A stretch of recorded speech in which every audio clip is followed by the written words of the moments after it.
தோற்கடித்தவர்களை பழிவாங்குவதில் குறியாக இருக்கிறதுன்னு முதலமைச்சர் ஒரு விமர்சனத்தை முன்வைக்கிறாரு. திரு கனகசபாபதி, உங்க பார்வை என்ன?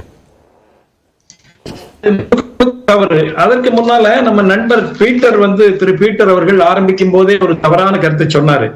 60% மக்கள் ஆளக்கூடிய மாநிலங்கள் நிதி ஆயோக புறக்கணிக்கிறாங்க. மிக தவறு. 17-18 மாநிலங்கள்ல பாரதிய ஜனதாவும் அதனுடைய கூட்டணி கட்சிகளும் ஆட்சி செய்து கொண்டிருக்கின்றன. ஆகவே அது தவறு. இரண்டாவது, அந்த நிதி ஆயோக பத்தி சொன்னாரு. முதல்ல திட்டக்குழு அப்படிங்கிறதே ஜவஹர்லால் நேருனுடைய ஆட்சி காலத்துல அப்போதைய சோவியத் ரஷ்யாவில் இருந்த மாடல்ல உருவானதுதான் நிதி ஆயோக். டெல்லியிலிருந்து முடிவு பண்றது. அதற்கான மாற்று அமைப்பு தான் அது. அந்த மாற்று அமைப்பு மக்கள் பிரதிநிதிகளை கொண்டு இப்போது தேசிய நோக்குல மாநிலங்களினுடைய நோக்கில செயல்பட்டு வருகிறது என்பதை சொல்லிக்கொள்ள விரும்புகிறேன். இந்த திமுக, காங்கிரஸ் உள்ளிட்ட கட்சிகளினுடைய இந்த புறக்கணிப்பு போக்கு, அவங்க பேசக்கூடிய பேச்சு என்பது பிரிவினையை தூண்டக்கூடிய பேச்சு. அதாவது ஒரு தேசத்துல திட்டங்களை அறிவிக்கிறார்கள் என்று சொன்னால் அந்த திட்டம் எல்லா மக்களுக்கும் பொருத்தம். ஒரு மாவட்டத்தினுடைய பேரை குறிப்பிடல அப்படிங்கிறதுக்காக பண்ணினீங்கன்னா, நீங்க போன முறை பிப்ரவரியில தமிழ்நாடு பட்ஜெட்ல எத்தனை மாவட்டங்களுடைய பேரை குறிப்பிட்டீங்க? எங்க பக்கத்து மாவட்டம் திருப்பூர் பேர் இல்ல, நீலகிரி பேர் இல்ல. அப்ப ஒவ்வொருத்தரும் போராட்டங்கள் ஆரம்பிச்சு அது எந்த மாதிரி போயிட்டு இருக்குங்க? இப்ப இந்த முறை 76,000 கோடி ரூபாய் ஓட்டான் அக்கவுண்ட்ல போன பிப்ரவரியில பட்ஜெட் போடும்போது மகாராஷ்டிரால ஒரு துறைமுகத்துக்கு மத்திய அரசு கொடுத்தது. அப்ப மகாராஷ்டிரா பேர் குறிப்பிடல, இப்போ குறிப்பிடல. அப்படின்னா பேரு குறிப்பிடலைன்னா அது கொடுக்கறது இல்லைன்னு அர்த்தம் இல்லைங்க. பொதுவான திட்டங்கள் தேவைகளினுடைய அடிப்படையில சிறப்பான திட்டங்களும் மற்றபடி பொதுவான திட்டங்களும் குறிப்பிடுது. இந்த முறை ஏன் அது வருதுன்னா, இப்ப பேரை குறிப்பிடுறது அப்படிங்கிறது ஒரு குறியீடாக அவங்க முன்வைக்கிறாங்க. அதை நம்ம சும்மா சுருக்கி பார்க்கிறோமான்னு தெரியல. ரெண்டாவது, ஆந்திரா, பீகார்னு ஸ்பெஷல் அட்டென்ஷன் கொடுக்கப்படும் போது, கூட்டணியில் இருக்கக்கூடிய கட்சிகள் எண்ணிக்கை இதெல்லாம் இருக்கும்போது, அவங்க டிமாண்ட்ஸ் ஏற்றுக்கொள்ளப்படும் போது, தமிழ்நாடோ அல்லது வேறு மாநிலங்களோ, அது மேற்கு வங்கம், இன்னும் சொல்ல போனால் மத்திய பிரதேசம், ஒடிசா உள்ளிட்ட மாநிலங்கள் எல்லாத்துக்குமே புறக்கணிப்பு இருக்குங்கிறதா அவங்க சொல்லக்கூடியது. அப்ப அதை நம்ம கடந்து போக முடியாதுல்ல. ஒரு அரசியல் ரீதியான பார்வை அதில் இருக்காங்கிறத அவங்க முன்வைக்கிறாங்க. உங்க கூட்டணி கட்சிகளுக்காக மட்டுமே நடத்துறீங்களா அப்படிங்கிற கேள்வியை முன்வைக்கிறாங்க. இல்ல, கூட்டணி கட்சிகளுக்காக பாரதிய ஜனதா கட்சி நடத்துறது இல்லை. நான் ஒரு விஷயம் சொல்றேன் பாருங்க. இப்ப என்னால பட்டியலிட முடியும் மத்திய அரசு திட்டங்கள்ல தமிழ்நாடு எவ்வளவு பலன் பெற்றிருக்கிறது என்பதை பட்டியலிட முடியும். உதாரணமா ஜலஜீவன் திட்டத்தில் 75 லட்சம் இணைப்புகள் கொடுக்கப்பட்டிருக்கின்றன. ஜன ஔஷதி மருந்து கடைகள் 1000 அளவுக்கு வந்திருக்குது. இப்படி என்னால சொல்லிட்டே போக முடியும். விவசாயிகள் ஓய்வூதிய திட்டத்துல 43 லட்சம் கொடுத்தா அது 21 லட்சமா குறைஞ்சிருக்குது. கழிவறைகள் 56 லட்சத்துக்கு மேல கட்டப்பட்டிருக்கிறது. இதெல்லாம் பொதுவான திட்டம். சிறப்பான திட்டம்னு உதாரணமா டிஃபென்ஸ் காரிடார் கொண்டு வந்த போது 6 வருடத்துக்கு முன்னால 2 தான் கொடுக்கப்பட்டது. ஒன்னு உத்தரப்பிரதேசத்துக்கு, இன்னொன்னு தமிழ்நாட்டுக்கு. காரணம், தமிழ்நாட்டுல அதற்கான வாய்ப்பு இருக்குது. கோவையில அது குறித்து நாங்க 15 வருஷமா போராடி கொண்டிருக்கிறோம். அவர் குஜராத்துக்கு கொடுக்கல.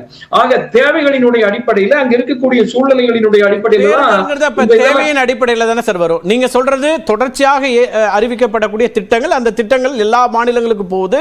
அதுல தமிழ்நாட்டோட பெனிஃபிட்ஸ் என்னன்னு சொல்றீங்க. அவர் என்ன சொல்றாரு? 2 பேரிடர்களை தமிழ்நாடு சந்தித்திருக்கிறது. பேரிடர் நிவாரண நிதியா வெவ்வேறு மாநிலங்களை கொடுக்குறீங்க, தமிழ்நாட்டை நிராகரிக்கிறீங்கிறாங்க.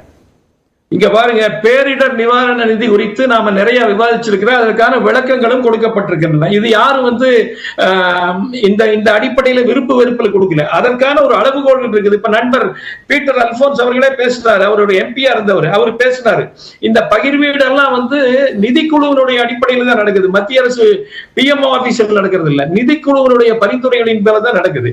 நான் ஒரு விஷயம் சொல்றேன் பாருங்க. இப்ப 2021ல PLI ஸ்கீம் ஆரம்பிச்சாங்க. அது நம்முடைய மேனுஃபேக்சரிங் செக்டர், உற்பத்தி துறையில ஊக்குவிக்கிறதுக்காக கொடுக்கப்பட்ட திட்டம். உங்களுக்கு ஒரு விஷயம் தெரியுமா? அதை பின்பற்றதுனால இன்றைக்கு தமிழ்நாடு தான் அதிக அளவு பலன் பெற்றுக் கொண்டிருக்கிறது. எலக்ட்ரிக்கல் வெஹிக்கிள்ஸ் இந்தியாவிலேயே நாம தான் பண்றோம். மொபைல் போன்ஸ் நாம தான் பண்றோம். அதனால பெரிய ஏற்றுமதியாளராக மாறி இருக்கிறோம். இது யார் கொடுத்த திட்டம்? மோடி அரசாங்கம் கொடுத்த திட்டம்.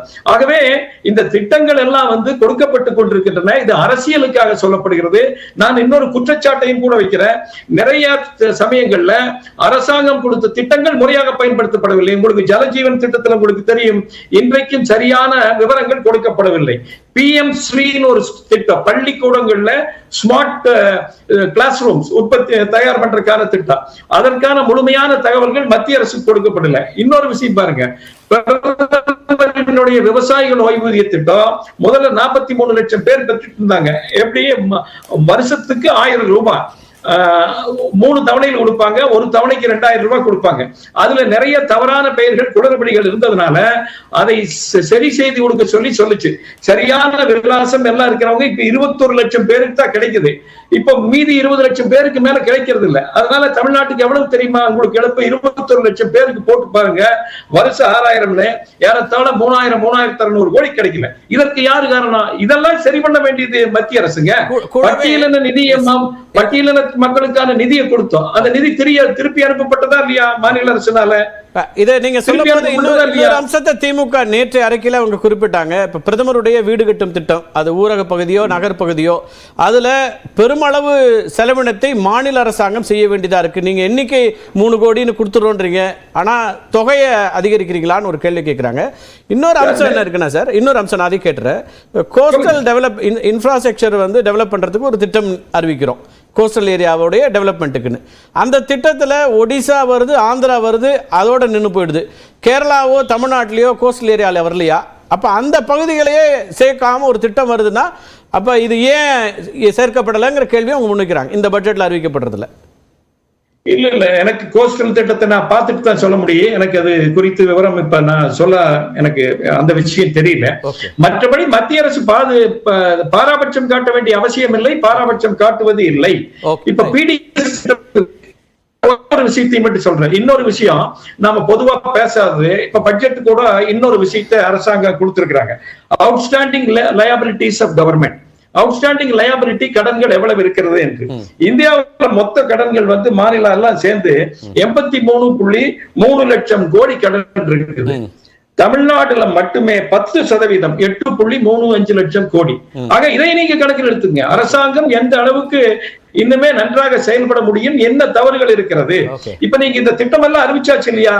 நாம என்ன செய்யணும்? கடன் அளவு நீங்க பொருளாதார பேராசிரியர் நல்லா கேட்கிற, கடன் அளவை வாங்கக்கூடிய அந்த அளவை விட கூடுதலா தமிழ்நாடு வாங்கி இருக்கா, அல்லது அனுமதிக்கப்பட்ட கடன் அளவு என்பதோடு அது இருக்கா?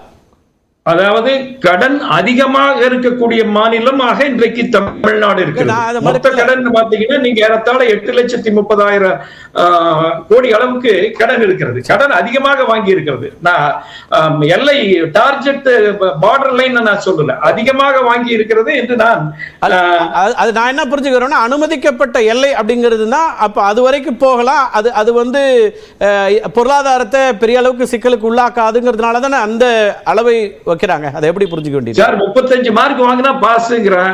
நீங்க 35 வாங்கினா போதுங்கறீங்க, நான் 60 வாங்கணும்ங்கறேன். இல்ல அதுல இன்னொரு ஆர்குமென்ட் வைக்கிறாங்க. என்ன பிரச்சனைனா, மாநிலங்களுக்கான வரி வருவாய் முழுமையா குறைச்சிக்கிட்டே வரும்போது நிதி நெருக்கடி மாநிலங்களுக்கு கொண்டு வந்துடுறாங்க. வேற என்ன ஆப்ஷன் இருக்குன்றாங்க. நம்ம அதையும் பேசலாம் கட்டாயம். உங்களோட தாராளமா பேசலாம். எஸ்,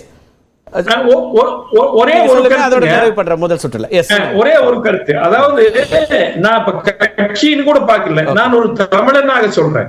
இப்ப இந்த சமயத்துல இத்தனை திட்டங்கள் அறிவிக்கப்பட்டிருக்கிறது. நம்முடைய கட்சிகள், எதிர்கட்சிகளாகட்டும், எந்த கட்சியாகட்டும் அல்லது பாராளுமன்ற உறுப்பினர்கள் என்ன செய்யணுங்க?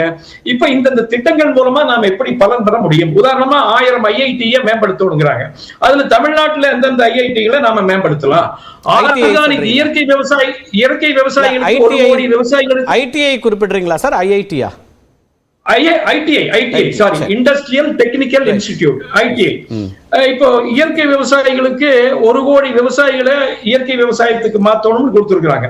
இதுல நாம் எப்படி பலன் பண்றது? இந்த மாதிரி ஆக்கப்பூர்வமான விஷயங்களை பேசி பாராளுமன்றத்தில் கொடுத்து தமிழ்நாட்டிற்கு அதிக பலன்களை பெற்றுத்தர வேண்டும் என்று நான் திமுக தலைவர்களையும் பாராளுமன்ற உறுப்பினர்களையும் கேட்டுக்கொள்கிறேன். முதல் கட்ட கருத்தை எடுத்துக்கிறேன்.